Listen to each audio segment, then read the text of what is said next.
L'exposition Trésors coupables, présentée actuellement au Musée d'Histoire de Marseille, aborde l'archéologie sous un angle très inhabituel. Ce ne sont pas les grandes découvertes, ce ne sont pas les grands scientifiques qui ont fait les riches heures de l'archéologie qui sont à l'honneur.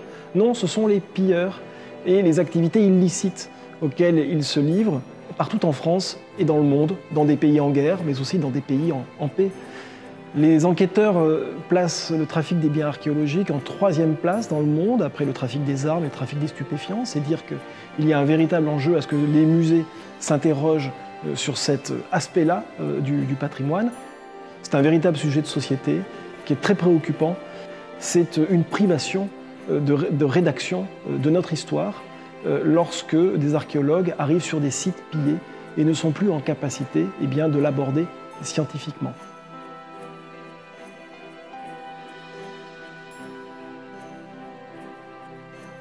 Cette exposition montre des objets qui sont prêtés par les enquêteurs, qui sont prêtés par les douanes, qui sont prêtés par le ministère de l'Intérieur.